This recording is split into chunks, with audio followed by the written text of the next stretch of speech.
अस्सलाम वालेकुम। आज की इस वीडियो लेक्चर के अंदर हम पढ़ेंगे पास्ट परफेक्ट कॉन्टिन्यूअस टेंस के बारे में। अगर आपने इस टेंस को पढ़ना है अच्छे से तो आपको पहले प्रेजेंट परफेक्ट कॉन्टिन्यूअस टेंस का आइडिया होना ज़रूरी है, क्योंकि जो हमारे पास प्रेजेंट परफेक्ट कॉन्टिन्यूअस टेंस है और जो आज हमने टेंस पढ़ना है पास्ट परफेक्ट कॉन्टिन्यूअस टेंस, इन दोनों के अंदर सिमिलैरिटीज़ हैं। कुछ चीज़ें जो हैं आपस में जो है वो मिलती जुलती हैं। जैसे कि हमने प्रीवियस टेंसेस के अंदर देखा था कि प्रेजेंट इंडेफिनिट जो है और उसकी जो थोड़ी बहुत ज़्यादा नहीं, बहुत थोड़ी जो है सिमिलैरिटीज़ पास्ट इंडेफिनिट के साथ हैं, और प्रेजेंट कॉन्टिन्यूस की कुछ सिमिलैरिटीज़ जो हैं वो पास्ट कॉन्टिन्यूस टेंस के साथ हैं। प्रेजेंट कॉन्टिन्यूस टेंस की जो सिमिलैरिटीज़ हैं वो जो हैं वो पास्ट परफेक्ट टेंस के अंदर हैं, और जो है प्रेजेंट परफेक्ट कॉन्टिन्यूस टेंस की जो कुछ सिमिलैरिटीज़ हैं वो पास्ट परफेक्ट कॉन्टिन्यूस टेंस के अंदर हैं। ठीक है, तो इसको स्टार्ट करते हैं। यहाँ पे हम सबसे पहले देखेंगे पहचान। अगर आपको प्रेजेंट परफेक्ट कॉन्टिन्यूअस टेंस याद है तो वहाँ उसकी पहचान हमने क्या देखी थी, वहाँ हमने दो पहचानें देखी थी। एक हमने पहचान देखी थी एक जो है हमने पहचान देखी थी कि वहाँ पे इस्तेमाल होती थी रहा था, ता रहा था। ठीक है, ता रहा है। प्रेजेंट परफेक्ट कॉन्टिन्यूअस टेंस की भी जो पहचान थी ना वो ता रहा है, ती रही है, यानी इस तरह से थी। अब चूँकि ये पास्ट है तो यहाँ पे हम है का इस्तेमाल करेंगे। जब आप माजी की बात करते हो तब तो आप है लगाते हो, आप था या थी का इजाफा करते हो। तो यहाँ पे हम क्या लिखेंगे, इसकी पहचान क्या होगी, ता रहा था, ती रही थी। ठीक है, इस तरह से आप जो है इसकी पहचान बनाते हो।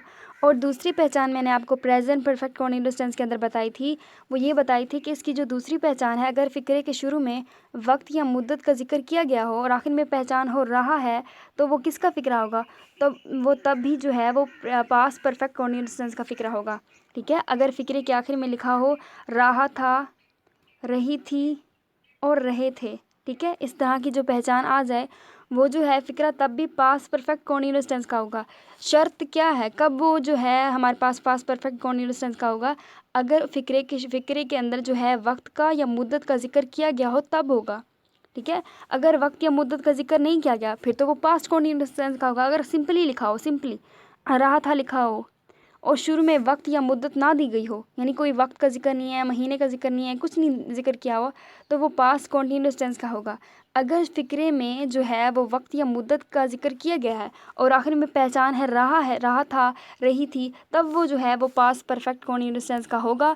अदरवाइज़ जो है वो पास्ट परफेक्ट कॉन्टिन्यूअस टेंस का फ़िक्रा नहीं होगा। तो ये जो बात है आपने याद रखनी है। इसकी पहचान क्या है, ता रहा था, ती रही थी, ते रहे थे। अगर फ़िक्रे के अंदर जो है वो वक्त या मुद्दत का जिक्र किया गया हो और आखिरी में पहचान हो रहा था, आ रही थी, तो वो किसका फ़िक्रा होगा, वो होगा हमारे पास पास्ट परफेक्ट कॉन्टिन्यूअस टेंस का फ़िक्रा होगा। ठीक है, तो ये जो बात है आपने याद रखनी है। दूसरी चीज़, अगर आपको जो है वो प्रेजेंट परफेक्ट कॉन्टिन्यूअस टेंस अच्छे से याद है तो वहाँ पे हमने देखा था कि यहाँ पे हम सिंस और फॉर का इस्तेमाल करते हैं। ठीक है, आपको मैंने वहाँ पे भी बताया था, यहाँ पे भी इंशाल्लाह बताऊँगी। ठीक है, तो यहाँ पे हम क्या करते हैं, अगर मैं आपको यहाँ पे हम फ़िक्रा देखें,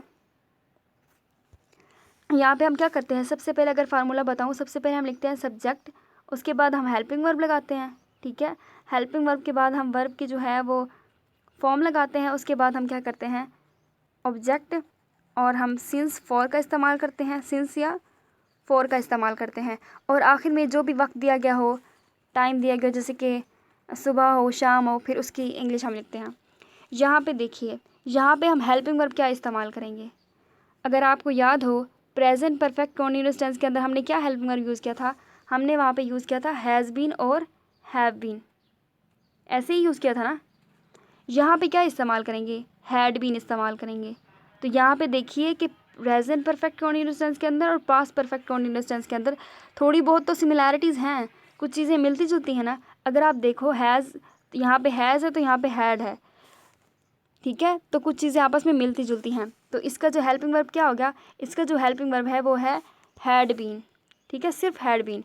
और यहाँ पे हम क्या करते हैं, वर्ब की कौन सी फॉर्म इस्तेमाल होती है, मैंने आपसे कहा था कि अगर जितने कोई भी टेंस हो, अगर वहाँ पे कॉन्टीन्यूअस का लफ्ज़ इस्तेमाल हो जाए वहाँ पे हमेशा हमेशा आईएनजी वाली फॉर्म लगती है। ये बात आपने याद रखनी है।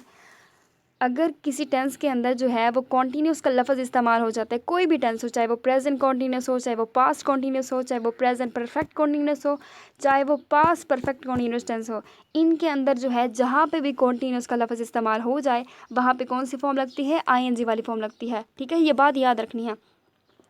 उसके बाद हम देखते हैं सिंस और फॉर का इस्तेमाल। ठीक है, चलिए सिंस फॉर का इस्तेमाल देखते हैं।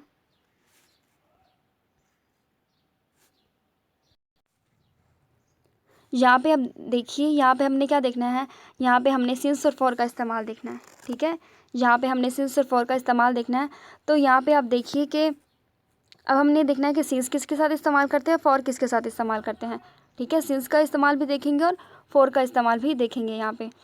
तो चलिए देखते हैं सिंस किसके साथ इस्तेमाल होता है। अगर सिंपल लफ्ज़ों में बताऊँ, यहाँ पे एक बात याद रखिए कि जो सिंस होता है वो पॉइंट ऑफ टाइम के लिए इस्तेमाल होता है, और जो हमारे पास फॉर होता है वो पीरियड ऑफ टाइम के लिए इस्तेमाल होता है। ठीक है, अगर जो है हमारे पास, अगर मैं सिंपली लफ्ज़ों में कहूँ, गिने चुने वक्त के लिए हम फॉर का इस्तेमाल करते हैं, और वो वक्त जिसके बारे में हम मतलब ये नहीं बता सकते कि वो जो टाइम है, वो जो काम हुआ है वो एग्जैक्टली किस टाइम हुआ है, वो नहीं बता सकते। यानी हमें स्टार्टिंग पॉइंट बताया जाता है, स्टार्टिंग पॉइंट बताया जाता है, लेकिन हमें ये नहीं बताया जाता कि वो, अगर मिसाल के तौर पर वो सुबह से काम कर रहा है, हमें नहीं बताया जाता कि वो सुबह के 9 बजे से काम कर रहा है, सुबह के 8 बजे से काम कर रहा है। हमें सिर्फ ये बताया जाता है कि वो सुबह से काम कर रहा है। अब हमें क्या पता, अगर मिसाल के तौर पर अगर ये एक लाइन है, यानी ये सुबह को ज़ाहिर कर रही है, यानी वो जो है वो सुबह से काम कर रहा है। अब हमें क्या पता वो सुबह के जो है वो 4 बजे से काम कर रहा है, 5 बजे से काम कर रहा है, 6 बजे से काम कर रहा है, यानी किसी एक पॉइंट पे काम कर रहा है। हमें नहीं पता वो किस पॉइंट पे काम कर रहा है। ठीक है, ये बात आपने याद रखनी है। और दूसरी मैंने आपको बताया था कि जो फॉर इस्तेमाल होता है किसके लिए इस्तेमाल होता है, गिने चुने वक्त के लिए इस्तेमाल होता है, यानी जिसके बारे में हम बता सकें ये काम जो है इस टाइम से स्टार्ट हुआ। जैसे कि मिसाल के तौर पे 5 मिनट से हम बता सकते हैं कि मैं 5 मिनट से पढ़ा रही हूँ या मैं 5 मिनट से पढ़ रही हूँ, तो हम बता सकते हैं टाइम। जब हमारे पास जो है फ़िक्री के अंदर लिखा हुआ मिनटों का जिक्र किया गया हो, तब उसके साथ हम फॉर इस्तेमाल करते हैं। अगर आपको कॉन्सेप्ट भूल जाता है, नो प्रॉब्लम, आपको कॉन्सेप्ट भूल जाता है, मैंने आपको ट्रिक बताई थी प्रेजेंट परफेक्ट कॉन्टिन्यूअस टेंस के अंदर। मैंने ये कहा था कि उर्दू में जिन अल्फाज की जमा बनती है, ठीक है, मिसाल के तौर पे अगर आप देखो सुबह, सुबह की जमा बनती है, सुबह की जमा नहीं बनती। लेकिन उर्दू जो है, उर्दू गज़लों में आप देखते हो, उर्दू नज़मों में देखते हो, तो शायरों ने लिखा होता है सुबह शाम, तो वो गलत होता है, वो सही हो। चलो वो जो शायर हैं वो जो है वो कुछ भी कर सकते हैं, आपको पता है उर्दू के रूल्स होते हैं, और वो उर्दू अदब के अंदर काफ़ी सारी चीज़ें आ जाती हैं। ठीक है, लेकिन असल में जो है सुबह की जमा नहीं बनती। ठीक है, और शाम की जमा भी नहीं बनती। और जो सन दिए होते हैं 1948 दिया होता है या कोई भी सन दिया हो, इसकी जमा बनती है, इसकी जमा नहीं बनती। तो उर्दू के अंदर जिन अल्फाज की जमा नहीं बनती उनके साथ हम सिंस का इस्तेमाल करते हैं, और उर्दू के अंदर जिन अल्फाज की जमा बनती है हम उनके साथ क्या इस्तेमाल करते हैं, फॉर इस्तेमाल करते हैं। मिसाल के तौर पर हफ्ता, हफ्ते की जमा बनती है, बिल्कुल बनती है हफ्तों। और मिनटों, मिनट अगर मिसाल के तौर पर लिखा हुआ है तो मिनट की जमा बनती है, बिल्कुल बनती है मिनटों। घंटों, ठीक है, हफ्तों, सालों, सदियों। तो इन उर्दू में जिन अल्फाज की जमा बनती है उनके साथ हम फॉर का इस्तेमाल करते हैं, जिनकी जमा नहीं बनती उनके साथ हम सिंस का इस्तेमाल करते हैं। हम जो है वो फ़िक्रे देखेंगे, उससे आपको क्लियर हो जाएगा कि ये सिंस और फॉर का इस्तेमाल कहाँ पे होता है। यहाँ पे आप देखिए, यहाँ लिखा हुआ है कि जो है सब, अगर फार्मूला मैं लिखूँ दोबारा, सबसे पहले हम क्या लिखते हैं, सबसे पहले हम लिखते हैं सब्जेक्ट। ठीक है, सबसे पहले हम क्या लिखते हैं, सबसे पहले हम लिखते हैं सब्जेक्ट, सबसे पहले हम लिखेंगे सब्जेक्ट। उसके बाद हम लिखेंगे हेल्पिंग वर्ब। मैंने आपको भी बताया कि हेल्पिंग वर्ब क्या इस्तेमाल होता है, हैड बीन इस्तेमाल होता है। उसके बाद वर्ब की कौन सी फॉर्म, आईएनजी वाली फॉर्म। उसके बाद क्या लिखेंगे, ऑब्जेक्ट। उसके बाद सिंस और फॉर। सिंस और फॉर का इस्तेमाल कहाँ पे करते हैं, कौन से टेंस के अंदर करते हैं हम, जो है वो प्रेजेंट परफेक्ट टेंस के अंदर, पास्ट परफेक्ट टेंस के अंदर, sorry present perfect continuous tense के अंदर, और किसके अंदर, पास्ट परफेक्ट कॉन्टीन्यूअस टेंस के अंदर। ठीक है, इन दोनों के अंदर हम क्या इस्तेमाल करते हैं, सिंस और फॉर का इस्तेमाल करते हैं। ठीक है, सॉरी, सबसे पहले सब्जेक्ट, उसके बाद हेल्पिंग वर्ब, उसके बाद जो है वर्ब की आईएनजी वाली फॉर्म, ऑब्जेक्ट, उसके बाद सिंस फॉर, ठीक है, और लास्ट में जो टाइम दिया गया हो, सुबह दिया गया हो, उसकी इंग्लिश लिख दो मॉर्निंग। अभी इस फॉर्मूले को माइंड के अंदर रखते हो हम यहाँ पे एक जुमला देखते हैं। यहाँ पे एक जुमला देखिए आप, यहाँ क्या लिखा हुआ है, यहाँ पे लिखा हुआ है कि खालिद जो है वो गरूब आफ्ताब से मछलियाँ पकड़ रहा था। यहाँ पे देखिए, अगर आपने यहाँ पे देखो, यहाँ पे लिखा हुआ रहा था, कंफ्यूज नहीं होना। रहा था आपने किसकी पहचान पढ़ी थी? आपने पढ़ी थी पास्ट कॉन्टिन्यूअस टेंस की। पास्ट कॉन्टिन्यूअस टेंस की पहचान पढ़ी थी रहा था। लेकिन मैंने कहा है अगर शुरू में वक्त का जिक्र किया गया हो तो वो पास्ट कॉन्टिन्यूअस का नहीं होगा, बल्कि वो पास्ट परफेक्ट कॉन्टिन्यूअस टेंस का होगा। ये बात याद रखनी है, ठीक है। यहाँ पे वक्त जिक्र किया गया है, यहाँ लिखा हुआ है गुरूब, तो वक्त दिया गया है। तो यहाँ पे इंग्लिश बनाइए। सबसे पहले सब्जेक्ट लिखिए, सब्जेक्ट क्या है? खालिद। उसके बाद हेल्पिंग वर्ब लिखिए, क्या है यहाँ पे हेल्पिंग वर्ब? Had been. उसके बाद वर्ब की जो है आईएनजी वाली फॉर्म, यहाँ क्या है? पकड़ना की इंग्लिश क्या होती है? कैचिंग। किसको पकड़ता है? मछलियों को। ऑब्जेक्ट क्या हो गया? मछलियाँ। तो मछलियों की इंग्लिश फिश होती है। उसके बाद हमने सिंस और फॉर का इस्तेमाल करना है। अब यहाँ पे देखिए गुरूब आफ्ताब। अब गुरूब की जमा बन सकती है क्या? आप बना सकते हो गुरूबों? नहीं बना सकते ना, तो इसके साथ सिंस इस्तेमाल करेंगे, फॉर इसके साथ सिंस इस्तेमाल करेंगे। अब गरूब आफ्ताब की इंग्लिश क्या होती है? सनसेट, सूरज का गरूब हो जाना, ठीक है। उसके बाद एक नेक्स्ट जुमला देख लीजिए ताकि आपको क्लियर हो जाए। नूर जहाँ 10 बजे से कौमी गीत गा रही थी। कितने बजे से? 10 बजे से। तो यहाँ पे देखिए सबसे पहले आपने क्या देखना है? सब्जेक्ट। सब्जेक्ट क्या है? नूर जहाँ। उसके बाद हेल्पिंग वर्ब क्या है? Had been. काम क्या था? गाना, सिंगिंग, आईएनजी वाली फॉर्म। क्या गा रही थी? कौमी गीत, नेशनल सॉन्ग। कितने बजे से? 10 बजे से। तो आप 10 बजे की इंग्लिश जमा बना सकते हो? 10 बजों से लिख सकते हो आप? क्या आप लिख सकते हो? नहीं लिख सकते, ये गलत होगा। तो जिनकी जमा नहीं बनती उनके साथ हम क्या इस्तेमाल करते हैं? सिंस इस्तेमाल करते हैं, ठीक है। अब लास्ट में भी आप देख लीजिएगा। अब हम देखते हैं नेगेटिव और इंटेरोगेटिव के बारे में। चलें जी, आप यहाँ पे देखिए, यहाँ पे अगर आपने सिंपल बनाना है, ठीक है, उसका फार्मूला क्या है? यहाँ पे आपने देखना है कि यहाँ पे हम क्या करते हैं। सबसे पहले हम यहाँ पे सब्जेक्ट लिखते हैं, ठीक है। उसके बाद हेल्पिंग वर्ब लिखते हैं, उसकी वर्ब की जो है आईएनजी वाली फॉर्म। उसके बाद हम सिंस फॉर का इस्तेमाल करते हैं और लास्ट में हम लिखते हैं ऑब्जेक्ट, ठीक है। इस तरह से आपने लिखना है। अगर आपने नेगेटिव बनाना है तो वही रूल है कि आप जो है वो हेल्पिंग वर्ब के बाद क्या लिखो?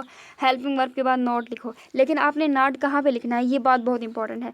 मैंने आपसे कहा था कि अगर जो है कुछ ऐसे हमारे पास टेंसेज होते हैं जिनका जो हेल्पिंग वर्ब है वो 2 लफ्ज़ों पे मुश्तमिल होता है। कुछ ऐसे टेंसेस होते हैं जिनका जो हेल्पिंग वर्ब है वो 2 लफ्ज़ों पे मुश्तमिल होता है।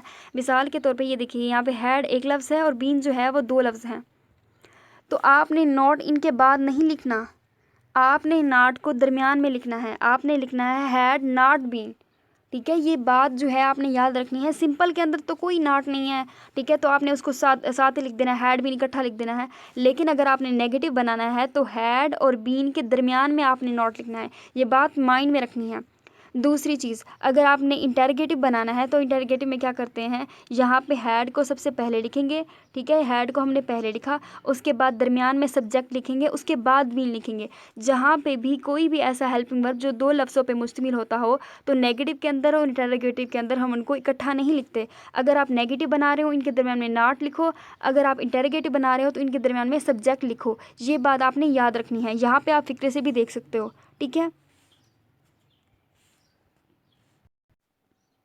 यहाँ पे आप देखिए दोबारा से इनका जो है सेंटेंस का स्ट्रक्चर जो है, सेंटेंस का जो स्ट्रक्चर होता है हम इसको किस तरह से बनाते हैं। यहाँ पे सबसे पहले जो है अगर सिंपल की बात करें तो सिंपल में हम क्या करते हैं, सबसे पहले हम जो है वो सब्जेक्ट लिखते हैं। उसके बाद जो है हम हेल्पिंग वर्ब क्या इस्तेमाल करते हैं?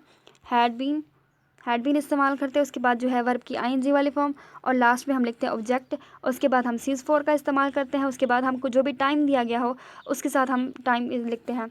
और सिंस और फॉर का इस्तेमाल आपने नहीं भूलना। अगर आपको कंसेप्ट भूल जाता है नो प्रॉब्लम, आप जो मैंने ट्रिक बताई उसको माइंड में रखना है कि उर्दू अल्फाज में जिनके जमा बनती है उनके साथ हम फॉर लिखते हैं, जिनकी जमा नहीं बनती उनके साथ हम सिंस लिखते हैं, ठीक है। चलिए अब हमने नेगेटिव का देखना है, तो मैं नेगेटिव का मैं बता चुकी हूँ कि हमने क्या करना है, हैड और बीन के दरमियान में नॉट लिखना है, ठीक है। यहाँ पे आप देखिए हैड और बीन के दरमियान में है नॉट, ऐसे ही है ना, हैड और बीन के दरमियान में है नॉट। अगर आपने इंटरगेटिव बनाना है तो क्या करना है, आपने जो है हैड और बीन के दरमियान में सब्जेक्ट लिखना है। ये बात आपने याद रखनी है। और जो है हमारे पास पूरे 12 टेंसेस के अंदर 3 टेंसेस हैं, present perfect continuous tense, past perfect continuous tense, future perfect continuous tense जो है इनके अंदर सिंस फॉर का इस्तेमाल करते हैं, ठीक है। और बाकी किसी के अंदर, किसी टेंस के अंदर जो है सिंस फॉर का इस्तेमाल नहीं करते। पूरे 12 टेंसेस के अंदर सिर्फ 3 जो है tenses, present perfect continuous tense, past perfect continuous tense और जो है हमारे पास फ्यूचर परफेक्ट कॉन्टिन्यूअस टेंस जो है इनके अंदर हम सिंस फॉर का इस्तेमाल करते हैं और किसी टेंस के अंदर हम सिंस फॉर का इस्तेमाल नहीं करते। ये बात आपने याद रखनी है, ठीक है। दोबारा से इसको जल्दी से रिवाइज कर लेते हैं। इसकी जो पहचान थी वो ता रहा था, ती रही थी, ते रहे थे, ठीक है। यानी इनके अंदर था का इजाफा होगा क्योंकि माजी की बात हो रही है। जब आप किसी से माजी की बात करते हो आप क्या कहते हो, मैं वो जो काम करती थी, ठीक है ना, थी का इजाफा करते हो। आप ये तो नहीं कह सकते कि मैं माजी की बात कर रही हूँ तो मैं था का इजाफा ना करूँ। तो जब भी आप माजी की बात करते हो तो था या थी का इजाफा करते हो, ठीक है। तो इसकी पहचान होगी ता रहा था, ती रही थी, ते रहे थे। अगर आखिर में पहचान दी गई है रहा था और शुरू में जो है वक्त या मुद्दत का जिक्र किया गया हो, फिर वो किसका फ़िक्रा होगा, पास्ट परफेक्ट कॉन्टिन्यूअस टेंस का फ़िक्रा होगा। इसमें हम क्या करते हैं, हम यहाँ पे हेल्पिंग वर्ब कौन सा इस्तेमाल करते हैं, हैड बीन इस्तेमाल करते हैं। अगर आप सिंपल बना रहे हो तो हैड बीन को इकट्ठा लिखो। अगर आप नेगेटिव बना रहे हो तो हैड बीन के दरम्यान में नॉट लिखो। अगर आप जो है इंटरगेटिव बना रहे हो तो आपने क्या करना है, हैड को शुरू में लिखो, उसके बाद क्या लिखो, सब्जेक्ट लिखो, उसके बाद बीन लिखो, ठीक है। चलिए जी, यहाँ तक आपका कोई भी कन्फ्यूजन हो, कोई भी डाउट हो, आप मुझसे जो है वो कमेंट बॉक्स में पूछ सकते हो, ठीक है। थैंक यू, अल्लाह हाफिज़।